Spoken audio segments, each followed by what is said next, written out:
Good evening. Tonight we're reading Persuasion by Jane Austen. Chapter 12. Anne and Henrietta, finding themselves the earliest of the party the next morning, agreed to stroll down to the sea before breakfast. They went to the sands to watch the flowing of the tide, which a fine southeasterly breeze was bringing in with all the grandeur which so flat a shore admitted. They praised the morning, gloried in the sea, sympathized in the delight of the fresh-feeling breeze, and were silent, till Henrietta suddenly began with, "Oh yes, I'm quite convinced that, with very few exceptions, the sea air always does good. There can be no doubt of its having been of the greatest service to Dr. Shirley after his illness last spring 12-month. He declares himself that coming to Lyme for a month did him more good than all the medicine he took, and that being by the sea always makes him feel young again. Now, I cannot help thinking it a pity that he does not live entirely by the sea. I do think he had better leave Uppercross entirely and fix at Lyme. Do you not, Anne? Do you not agree with me that it is the best thing he could do, both for himself and Mrs. Shirley? She has cousins here too, you know, and many acquaintances, which would make it cheerful for her, and I am sure she would be glad to get a place where she could have medical attendance at hand, in case of his having another seizure. Indeed, I think it quite melancholy to have such excellent people as Dr. and Mrs. Shirley, who have been doing good all their lives, wearing out their last days in a place like Uppercross, where, excepting our family, they seem shut out from all the world. I wish his friends would propose it to him. I really think they ought, and to procure a dispensation. There could be no difficulty at his time of life, and with his character. My only doubt is whether anything could persuade him to leave his parish. He is so very strict and scrupulous in his notions. Over-scrupulous, I must say. Do you not think, Anne, it being over-scrupulous? Do you not think it is quite a mistaken point of conscience when a clergyman sacrifices his health for the sake of duties which may be just as well performed by another person? And at Lyme, too, only 17 miles off, he would be near enough to hear if people thought there was anything to complain of." Anne smiled more than once to herself during this speech, and entered into the subject, as ready to do good by entering into the feelings of a young lady as of a young man, though here it was good of a lower standard, for what could be offered but general acquiescence? She said all that was reasonable and proper on the business, felt the claims of Dr. Shirley to repose as she ought, saw how very desirable it was that he should have some activity, some active, respectable young man as a resident curate, and was even courteous enough to hint at the advantage of such resident curates being married. "I wish," said Henrietta, very well pleased with her companion, "I wish Lady Russell lived at Uppercross, and were intimate with Dr. Shirley. I have always heard of Lady Russell as a woman of the greatest influence with everybody. I always look upon her as able to persuade a person to do anything.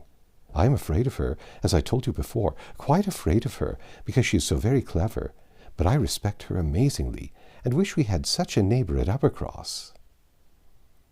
Anne was amused by Henrietta's manner of being grateful, and amused also that the course of events and the new interest of Henrietta's views should have placed her friend at all in favor with any of the Musgrove family. She had only time, however, for a general answer, and a wish that such another woman were at Uppercross, before all subjects suddenly ceased, on seeing Louisa and Captain Wentworth coming towards them. They came also for a stroll till breakfast was likely to be ready. But Louisa, recollecting immediately afterwards that she had something to procure at a shop, invited them all to go back with her into the town, where they were all at her disposal. When they came to the steps leading upwards from the beach, a gentleman, at the same moment preparing to come down, politely drew back and stopped to give them way. They ascended and passed him, and as they passed, Anne's face caught his eye, and he looked at her with a degree of earnest admiration which she could not be insensible of. She was looking remarkably well. her very regular, very pretty features having the bloom and freshness of youth restored by the fine wind which had been blowing on her complexion, and by the animation of eye which it had also produced. It was evident that the gentleman, completely a gentleman in manner, admired her exceedingly. Captain Wentworth looked round at her instantly in a way which showed his noticing of it. He gave her a momentary glance, a glance of brightness which seemed to say, "That man is struck with you, and even I, at this moment, see something like Anne Elliot again." After attending Louisa through her business and loitering about a little longer, they returned to the inn, and Anne, in passing afterwards quickly from her own chamber to their dining-room, had nearly run against the very same gentleman as he came out of an adjoining apartment. She had before conjectured him to be a stranger like themselves, and determined that a well-looking groom, who was strolling about near the two inns as they came back, should be his servant. Both master and man being in mourning assisted the idea. It was now proved that he belonged to the same inns themselves, and this second meeting, short as it was, also proved, by the gentleman's looks, that he thought hers very lovely, and by the readiness and propriety of his apologies, that he was a man of exceedingly good manners.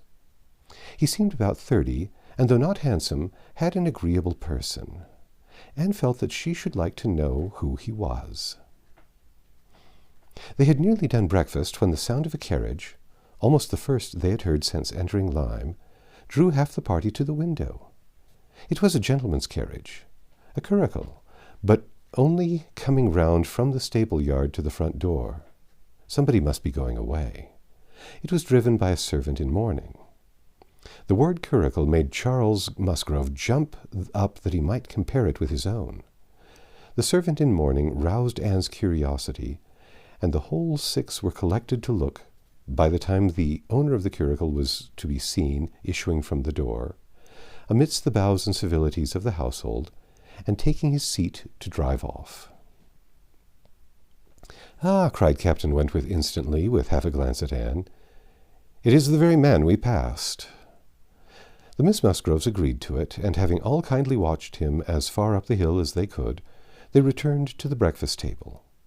The waiter came into the room soon afterwards. "Pray," said Captain Wentworth immediately, "can you tell me the name of the gentleman who has just gone away?" "Yes, sir, a Mr. Elliot, a gentleman of large fortune, came in last night from Sidmouth. Dare say you heard the carriage, sir, while you were at dinner, and going on now for Crewherne, on his way to Bath and London." Elliot! Many had looked at each other, and many had repeated the name before all this had been got through, even by the smart rapidity of a waiter. "Bless me," cried Mary, "it must be our cousin. It must be our Mr. Elliot. It must, indeed. Charles, Anne, must it not? In mourning, you see, just as our Mr. Elliot must be. How very extraordinary! In the very same inn with us. Anne, must it not be our Mr. Elliot, my father's next heir? Pray, sir," turning to the waiter, "did you not hear? Did not his servant say whether he belonged to the Kellynch family?" "No, ma'am, he did not mention no particular family, but he said his master was a very rich gentleman, and would be a baronet some day." "There, you see," cried Mary in ecstasy.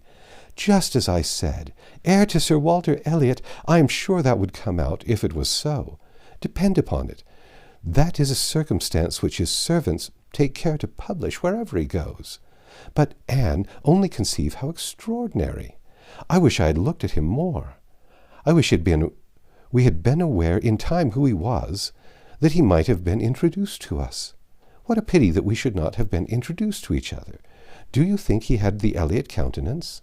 I hardly looked at him. I was looking at the horses, but I think he had something of the Elliot countenance. I wonder the arms did not strike me. Oh, the great coat was hanging over the panel, and hid the arms, so it did. Otherwise, I'm sure I should have observed them, and the livery, too. If the servant had not been in mourning, one should have known him by the livery." "Putting all these very extraordinary circumstances together," said Captain Wentworth, We must consider it to be the arrangement of Providence that you should not be introduced to your cousin." When she could command Mary's attention, Anne quickly tried to convince her that their father and Mr. Elliot had not for many years been on such terms as to make the power of attempting an introduction at all desirable. At the same time, however, it was a secret gratification to herself to have seen her cousin, and to know that the future owner of Kellynch was undoubtedly a gentleman, and had an air of good sense. She would not, upon any account, mention her having met with him the second time. Luckily, Mary did not much attend to their having passed close by him in their early walk, but she would have felt quite ill-used by Anne's having actually run against him in the passage, and received his very polite excuses, while she had never been near him at all. No, that cousinly little interview must remain a perfect secret. "Of course," said Mary, "you will mention our seeing Mr. Elliot the next time you write to Bath. I think my father certainly ought to hear of it. Do mention all about him." Anne avoided a direct reply, but it was just the circumstance which she considered as not merely unnecessary to be communicated, but as what ought to be suppressed. The offence which had been given her father many years back, she knew. Elizabeth's particular share in it she suspected, and that Mr. Elliot's idea always produced irritation in both was beyond a doubt. Mary never wrote to Bath herself. All the toil of keeping up a slow and unsatisfactory correspondence with Elizabeth fell on Anne. Breakfast had not been long over when they were joined by Captain and Mrs. Harville and Captain Benwick, with whom they had appointed to take their last walk about Lyme. They ought to be setting off for Uppercross by 1, and in the meanwhile were to be all together and out of doors as long as they could. Anne found Captain Benwick sitting near her as soon as they were all fairly in the street. Getting near her, their conversation the preceding evening did not disincline him to seek her again, and they walked together some time, talking before of Mr. Scott and Lord Byron, and still as unable as before, and as unable as any other two readers, to think exactly alike of the merits of either, till something occasioned an almost general change amongst their party, and instead of Captain Benwick she had Captain Harville by her side.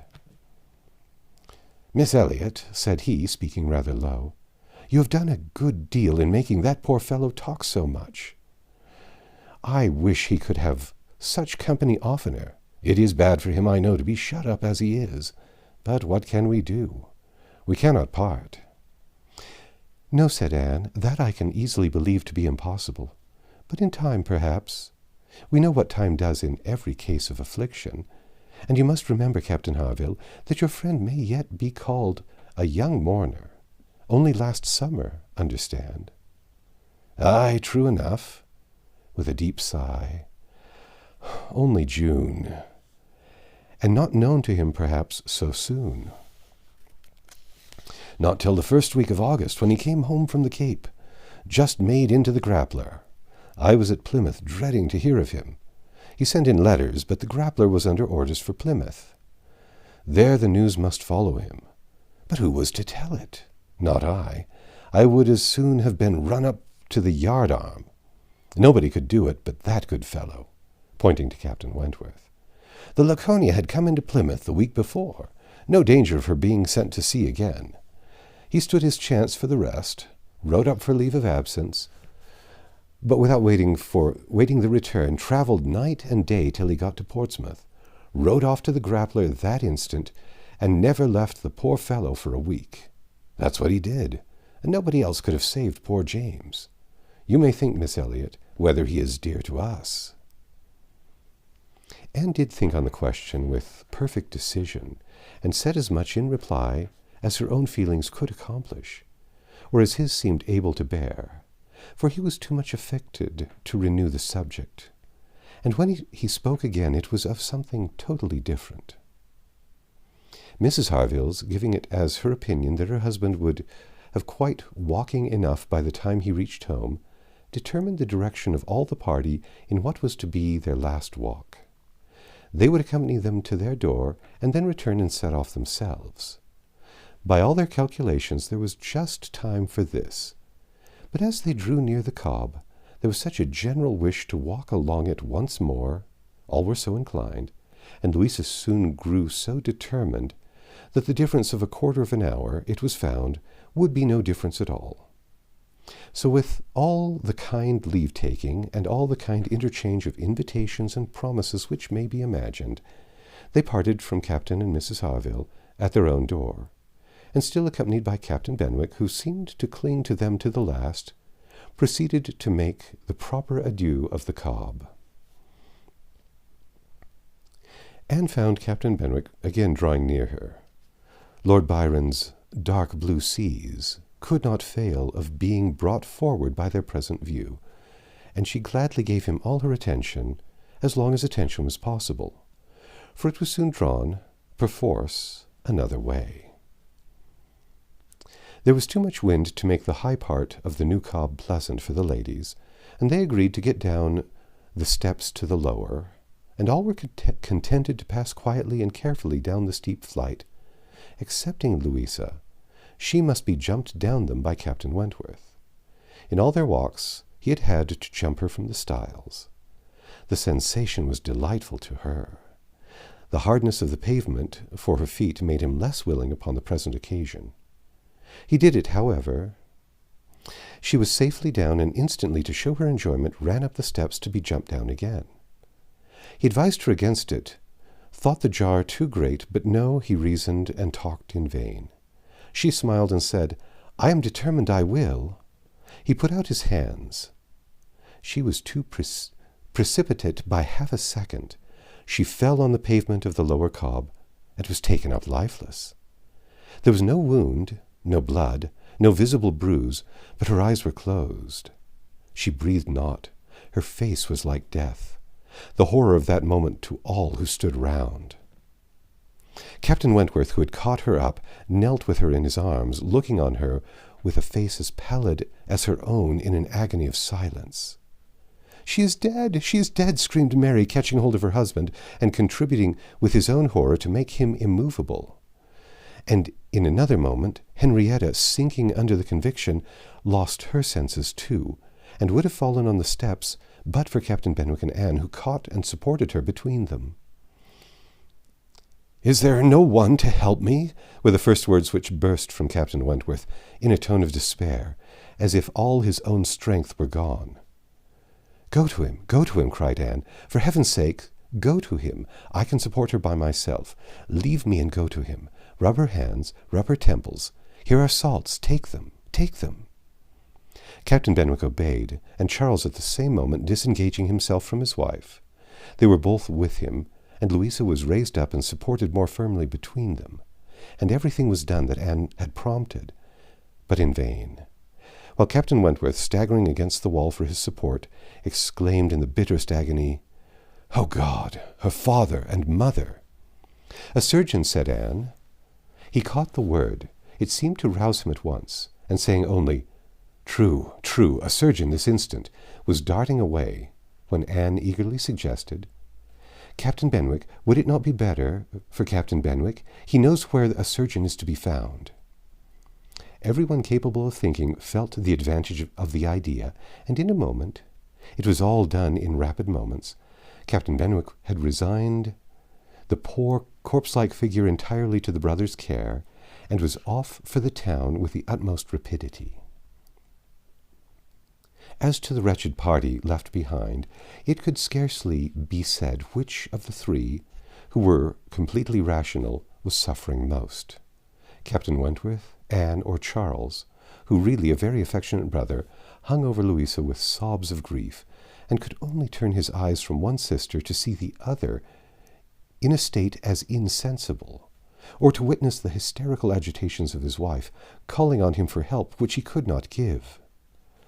Anne, attending with all the strength and zeal and thought which instinct supplied to Henrietta, still tried at intervals to suggest comfort to the others, tried to quiet Mary, to animate Charles, to assuage the feelings of Captain Wentworth. Both seemed to look to her for direction. Anne, cried Charles, what is to be done next? What in heaven's name is to be done next? Captain Wentworth's eyes were also turned toward her. Had not she better be carried to the inn? Yes, I am sure. Carry her gently to the inn. Yes, to the inn, repeated Captain Wentworth, comparatively collected and eager to be doing something. I will carry her myself. Musgrove, take care of the others.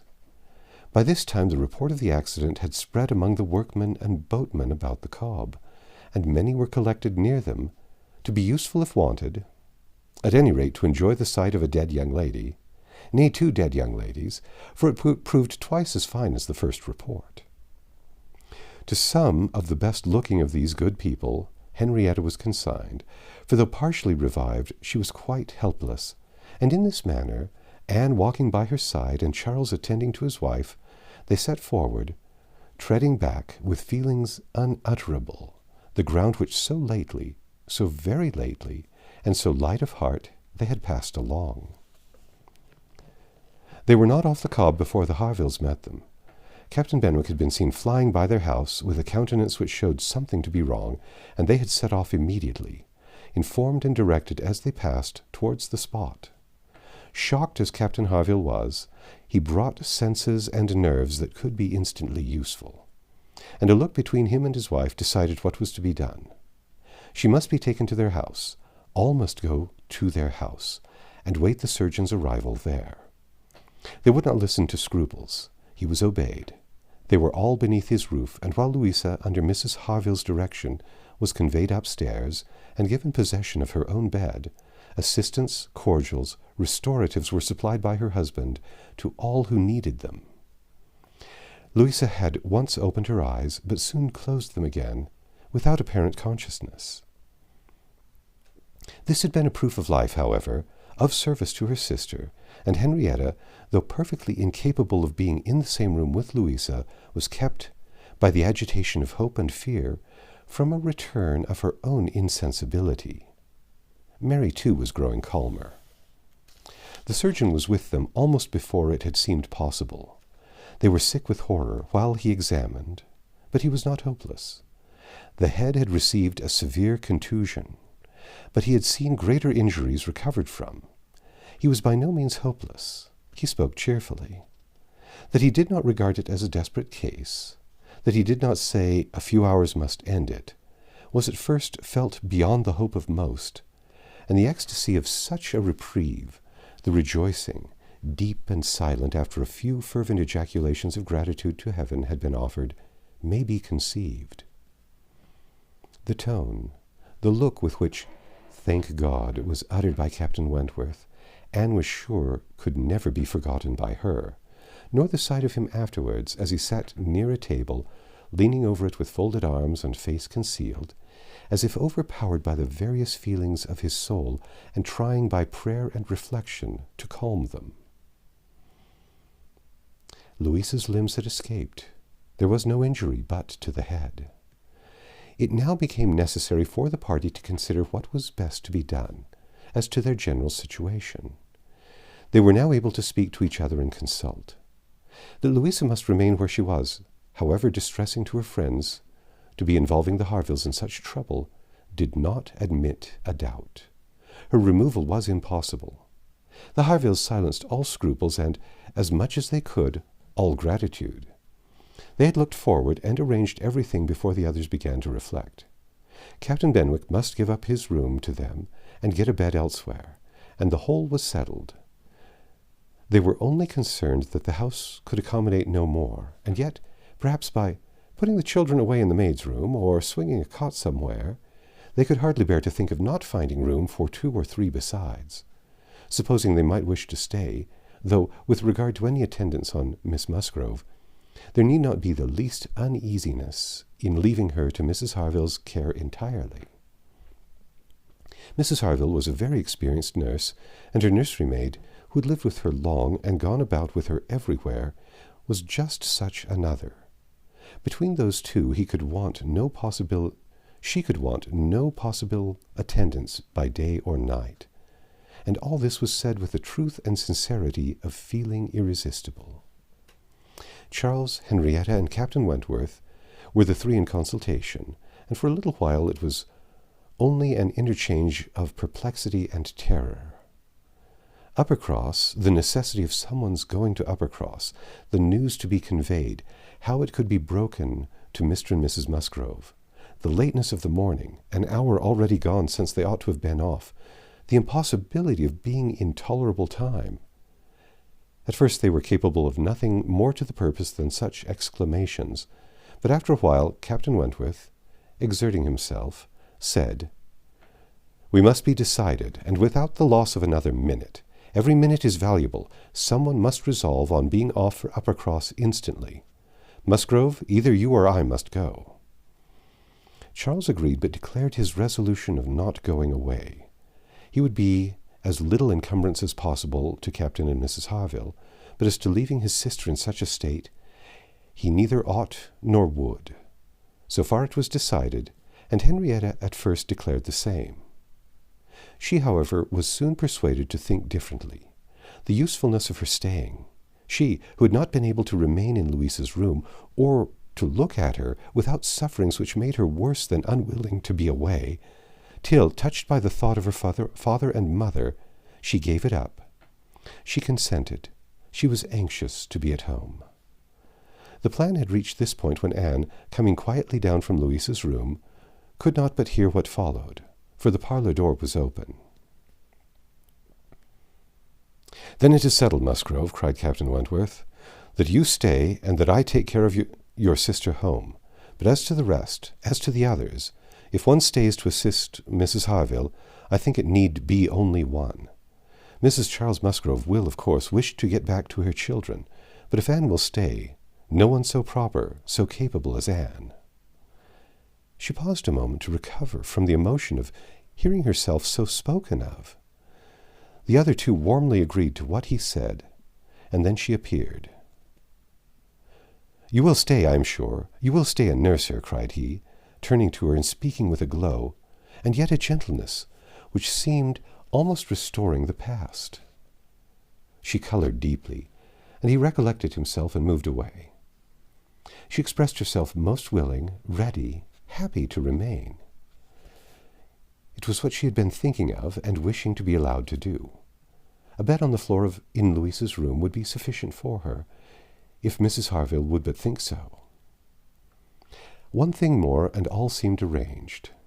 Though it was rather desirable that Mr. and Mrs. Musgrove should be previously alarmed by some share of delay, yet the time required by the Uppercross horses to take them back would be a dreadful extension of suspense, and Captain Wentworth proposed, and Charles Musgrove agreed, that it would be much better for him to take a chaise from the inn, and leave Mr. Musgrove's carriage and horses to be sent home the next morning early, when they could be the further advantage of sending an account of Louisa's night. Captain Wentworth now hurried off to get everything ready on his part, and to be soon followed by the two ladies. When the plan was made known to Mary, however, there was an end of all peace in it. She was so wretched and so vehement, complained so much of injustice in being expected to go away instead of Anne, who was nothing to Louisa while she was her sister, and had the best right to stay in Henrietta's stead. Why was not she to be as useful as Anne? And to go home without Charles, too, without her husband? No, it was too unkind, and in short she said more than her husband could long withstand, and as none of the others could oppose when he gave way, there was no help for it. The change of Mary for Anne was inevitable. Anne had never submitted more reluctantly to the jealous and ill-judging claims of Mary, but so it must be, and they set off for the town, Charles taking care of his sister and Captain Benwick attending to her. She gave a moment's recollection as they hurried along to the little circumstances which the same spots had witnessed earlier in the morning. There she had listened to Henrietta's schemes for Dr. Shirley's leaving Uppercross. Farther on she had seen Mr. Elliot. A moment seemed all that could now be given to anyone but Louisa, or those who were wrapped up in her welfare. Captain Benwick was most considerately attentive to her, and, united as they all seemed by the distress of the day, she felt an increasing degree of goodwill toward him, and a pleasure even in thinking that it might perhaps be the occasion of continuing their acquaintance. Captain Wentworth was on the watch for them, and a chaise and four in waiting, stationed for their convenience in the lowest part of the street. But his evident surprise and vexation at the substitution of one sister for the other, the change of his countenance, the astonishment, the expressions begun and suppressed, with which Charles was listened to, made but a mortifying reception of Anne, or must at least convince her that she was valued only as she could be useful to Louisa. She endeavored to be composed and to be just, without emulating the feelings of an Emma towards her Henry. She would have attended on Louisa with a zeal above the common claims of regard, for his sake, and she hoped he would not long be so unjust as to suppose she would shrink unnecessarily from the office of a friend. In the meanwhile she was in the carriage. He had handed them both in, and placed himself between them, and in this manner, under these circumstances, full of astonishment and emotion to Anne, she quitted Lyme. How long the stage would pass, how long it was to affect their manners, what was to be their sort of intercourse, she could not foresee. It was all quite natural, however.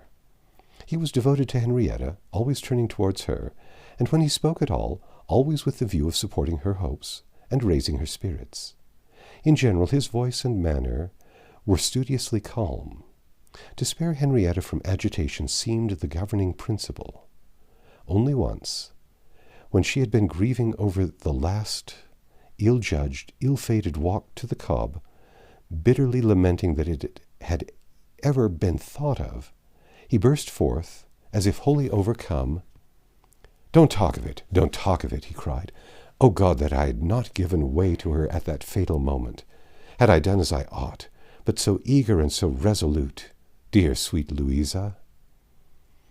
Anne wondered whether it ever occurred to him now to question the justness of his own previous opinion as to the universal felicity and advantage of firmness of character, and whether it might not strike him that, like all other qualities of the mind, it should have its proportions and limits.